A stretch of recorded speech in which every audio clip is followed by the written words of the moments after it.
एक महल्ला पहला आप बुझाए तो ही बुझे, जैसा आप सुझाए तैसे सब कुछ तुझे, कह के कथना माया लूझे। गुरु जी इस पदे के अंदर बता रहे हैं कि एक ना हुक्मी बख्शिश हुक्मी सदा पाइए। जिन जीवों के ऊपर उसकी कृपा हो गई है वो तो शरण में आने योग थे, शरण योग सुन सरनी आए, कर कृपा प्रभाव मिला। उनको परमात्मा ने अपने साथ मिला लिया जो शरण में आने योग थे। और बाकी जितना संसार है जो केवल त्रिगुणात्मक माया में रहते हुए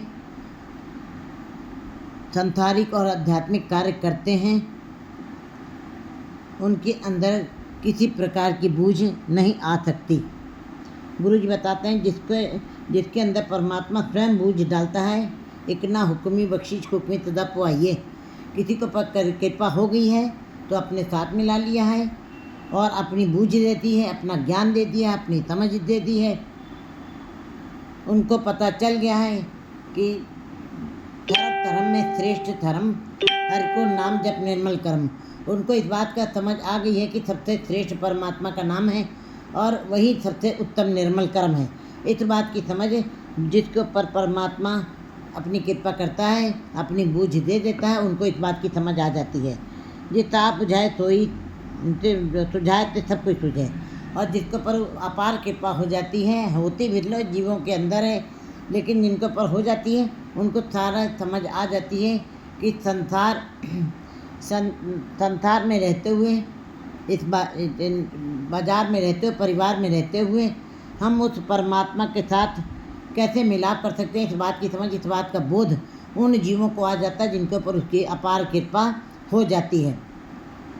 कह कथना माया ना लूझे। बाकी सारा संसार जो भी कह रहा है, धार्मिक ग्रंथों का अध्ययन कर रहा है, वेद शास्त्र स्मृति पुराण और धार्मिक ग्रंथ अनेक धार्मिक ग्रंथ हैं, उसके ऊपर जो चर्चा हो रही है, जो कथनी हो रही है, जो कहा जा रहा है, जो कथा बाची जा रही है, गुरु जी बता रहे हैं संसारिक जीव जो भी संसार में रहते हुए ये कथा वाचन कर रहे हैं, उसके नाम की चर्चा कर रहे हैं।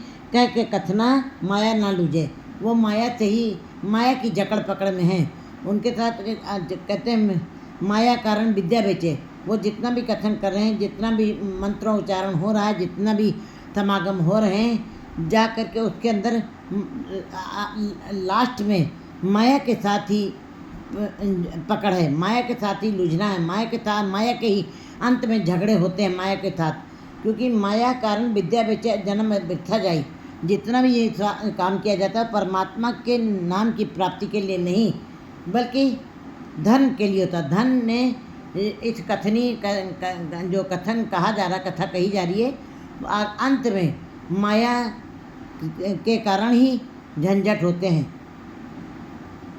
माया के लिए ये सारी कथा कही जा रही है और अंत में संसारिक जीव उसी के अंदर झगड़ते रहते हैं।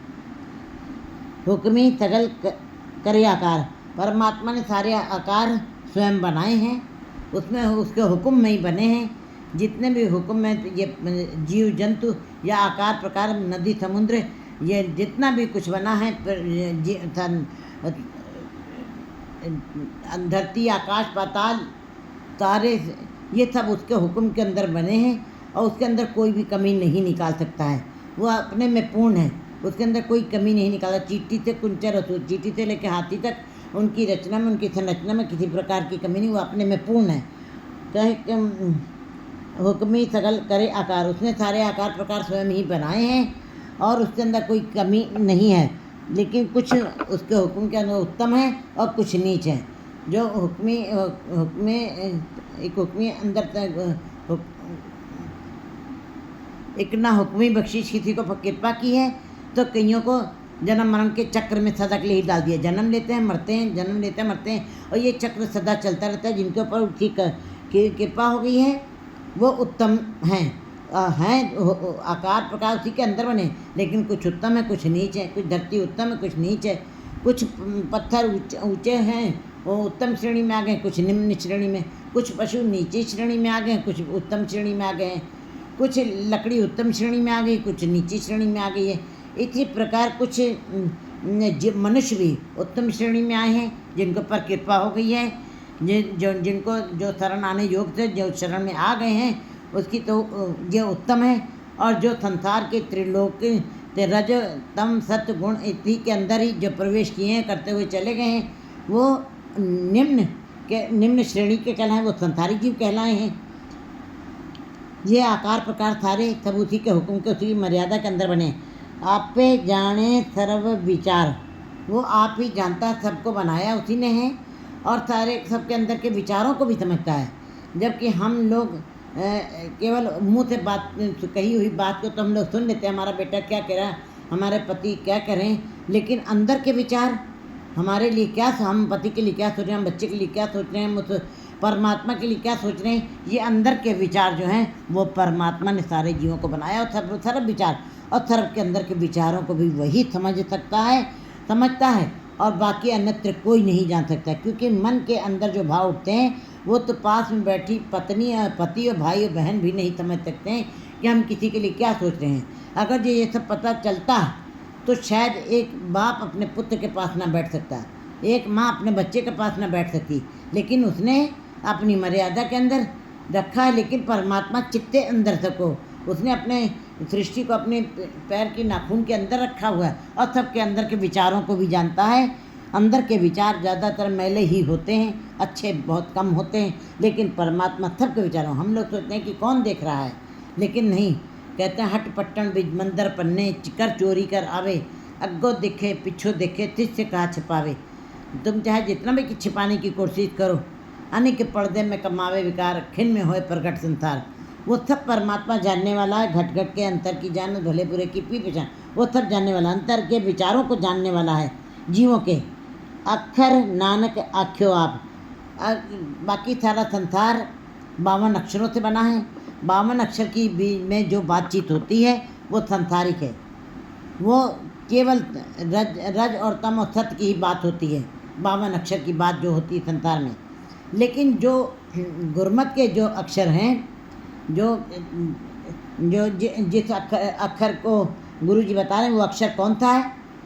लिख और मिटे न जाने कोई, कहते हैं उसको लिखा नहीं जा सकता, उसको मिटाया नहीं जा सकता है, वो सदा ही रहेगा। मैं उस अक्षर को नहीं मानता हूँ, उन 52 अक्षरों की विधि को मैं नहीं जानता हूँ, जिसको मिटाया जा सकता है, जिसको लिखा जा सकता है, जो समय के अनुसार विनष्ट हो सकता है, ऐसे अक्षरों को मैं नहीं मानता। कबीर जी भी कहते मैं ऐसे उस अक्षर को जानता हूँ जो कभी मिटाया नहीं जा सकता, जो कभी लिखा नहीं जा सकता है, और जो अनंत है, जो अलग है, जिसको देखा नहीं जा सकता है। मैं ऐसे अक्षर की बात कर रहा हूँ। अक्षर नानक आख्यो, गुरु जी कहते हैं ऐसे अक्षर की ही गुरु जी ने भी बात की है, ऐसे अक्षर की ही गुरु जी ने भी बात की है। अक्षर में त्रिभुवन संसार, कहते जो 52 अक्षर की बात है वो केवल त्रिभुवन की बात हो रही है, और जो एक अक्षर की बात हो रही है परमात्मा के नाम, कहते मैंने एक परमात्मा के नाम को पूजा है, उसी एक अक्षर को माना है, और उसी जो कभी मिटाया नहीं जाता, जो सदा रहने वाला, जो सदा अजर है, जो अकाल है, जो निर्भव है, जो निर्वैर है, जो सदा रहने वाला है, मैं उस एक अक्षर को ही मानता हूँ। नानक आख्यो, उस अक्षर की बात गुरु जी ने भी की है। लह परांत होवे जिस दात, जो इस एक अक्षर के साथ जुड़ जाते हैं, परमात्मा के नाम के साथ जुड़ते हैं, उनके अंदर से सारी भ्रांतियाँ, सारे संदेह और सारे संशय खत्म हो जाते हैं। जब संशय खत्म हो जाता है, क्योंकि सहसे जीव में लीन है, कित संयम तो होता जाए इस एक अक्षर से ही, जो परमात्मा का नाम का अक्षर है। अव्वल अल्लाह नूर पाया कुदरत के सब बंदे, अक्षर में त्रिभुवन संसार, उसे कहते हैं जो परमात्मा के नाम का अक्षर है, जो कभी मिटा नहीं जा सकता, जो लिखा नहीं जा सकता, जिसका कथन नहीं किया जा सकता है, उस अक्षर के साथ जब कोई जुड़ जाता है, तब उसके अंदर से सारी भ्रांत, सारे संदेह, सारे संशय खत्म हो जाते हैं। और जब संशय और संदेह खत्म हो गए तो जीव भटकता नहीं है, परमात्मा से मिलाप होता है। 2